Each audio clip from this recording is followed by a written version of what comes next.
only one day, and then next thing you know, I'm never keeping to that schedule. Hey guys, welcome back to the channel. So today I am going to be doing a video on creating a writing schedule. So schedules are super important, not just in writing but in everyday life. It helps us go through our day. So when it comes to writing, however, it keeps you on track. And for me, I'm really bad at following writing schedules, which is why it's completely surprising that I completed my goal for 2018. But then again, it's also not, because I'm a procrastinator. So if I have a time limit, I kind of wait until near the end to get everything done, which is a horrible. But I seem to feel like I excel, but it's so much stress that goes into it. For creating a schedule, you're eliminating the stress to an extent, at least when it comes to what you're working on. So the first thing about creating a schedule is knowing what you want to write or what you want to work on. The thing is, you might not complete whatever you're working on at the moment or ever, but it takes 21 days to create a habit. And imagine writing for those 21 days using whatever you're working on and having that habit for the next work. It is amazing. And honestly, if I were a lot better at keeping a schedule, I'd probably have like a bunch of stuff written out. Okay, a bunch more completed. But alas, I am not. However, back to this. Knowing what you want to write is so important when you are creating that schedule. It doesn't have to be something you plan on working on forever, but if at least you know, you don't have to go through the whole second guessing and wondering if the schedule is going to work, if that makes sense. I know there are times where I used to create a writing schedule for myself, and because I had no idea where I was bringing this story or what the heck I was writing about, it didn't work out. But that might just be me, but that's something that I feel is pretty important to creating a schedule. The second thing would be finding the best time to write. So let's say you are a morning person and you have that time. Mornings are definitely the best time that you should write. For me, I tend to write more at night.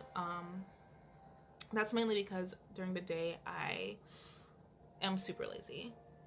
I find that daylight is like, sucks my creativity. That might just be me though, being stupid weird. But at nighttime I seem to get a lot more done, and it helps that I'm a night owl, so that's a plus, and I don't get a lot of sleep. So yeah, finding the time that's good for you is literally what you need to do. Because listening to somebody else, i.e. me or any other author tuber or YouTuber, tell you, hey, this is the time to work, and it's the best time to get everything done, that's not gonna help. Because they're not you. They don't know your life and your situation. So you have to take what people are saying with a grain of salt and figure out what works best for you. Then I would have to say also, there are times where you can't set aside those 25 minutes to like write. Find little pockets. You don't have to put aside that much time, but if you can find little pockets where you have free time, go for it. Like when I used to work a 9 to 5, whenever there weren't customers and my work was done, I would sit there and I'd write. I'd always have a notebook with me, or if I didn't have one, I'd like swipe a notepad and write and bring the paper home.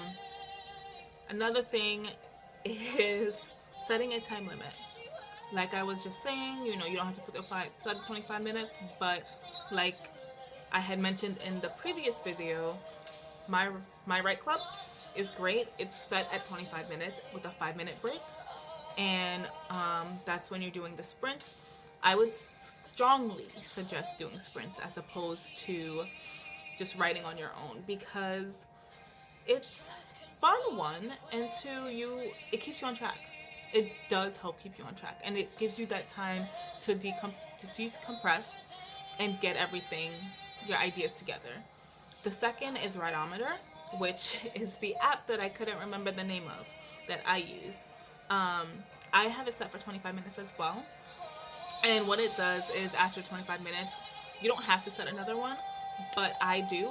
But I give myself the 5 minutes, and then I go and set another 25. So that gives me 2 writing sessions within an hour, which works because then if I don't feel like writing after that hour, I can just go and be like, okay, break. And normally what ends up happening is if I do write during the day and I do this whole thing, I tend to come back and use the app another round, so I can get 2 hours of writing in, because I am a masochist, and especially if I start getting on the flow of things, I don't know what this is. Once I start getting into the flow of things, I don't want to stop. I like to keep going, so that's a nice way for me to do that. But yeah, those are my 3 main things about creating a schedule. I'm probably threw something else in there, but I don't remember, and I can't math.